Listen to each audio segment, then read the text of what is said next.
jaarsa kee qabachuu barbaadde jaarsi kee akka si dhiisee hin deemne yoo ka barbaaddu ta'e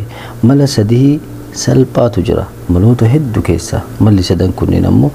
dubartiin feeti gochuu hin dandeetti waan ta'eef fakkeenyaaf jaarsi kee waan wahii yoo sii godhe jaarsa kee kana jaji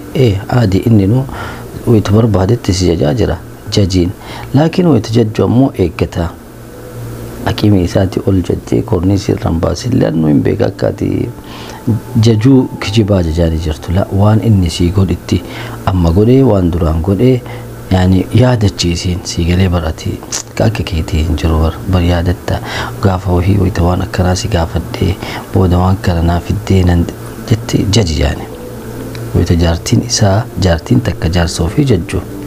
of hin beekuu jedhan jaarsi marra fagaata takka jedhe lammaffaa jaarsa kee wajjiin waan wahii irratti wal dhabde haa jennu waanuma xiqqoo irratti wal dhabde haa jennu waanuma guddoollee haa taatu haguma fedhillee haa ta'u irratti wal dhabdan haa jiru wayita haasoftu sagalee kee ol kaaftee hin haaseen sababni isaa waan irratti wal mormaa jirtan san dhiisee jaarsi kee ol fuudhinsa sagalee keessan irratti dubbata maaliif sagalee ol fuutee dubbatta suutan dubbattu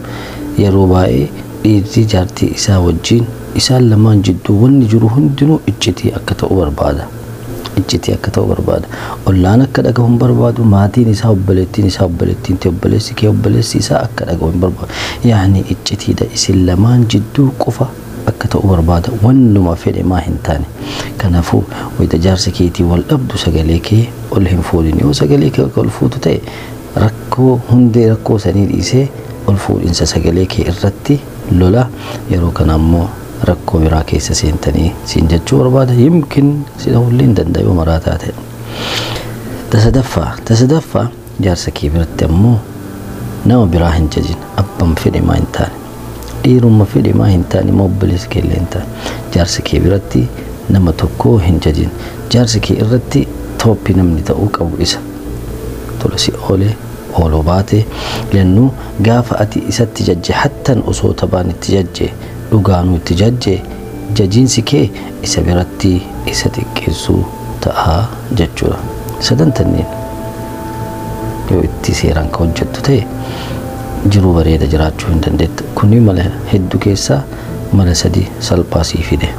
gaafiin onneen dhiiraa meeqaa ka jettu kana anillee hin beekaatillee hin beekta rabbiin wayita uumu dhiira onnee takkaan uume laakiin onnee takkaan uume ilaalchaa fi sammuutu baay'eedha siin jechuu barbaada gaafii sirrii miti siin jechuu barbaada onneen dubartii meeqa yoo siin jedhe hoo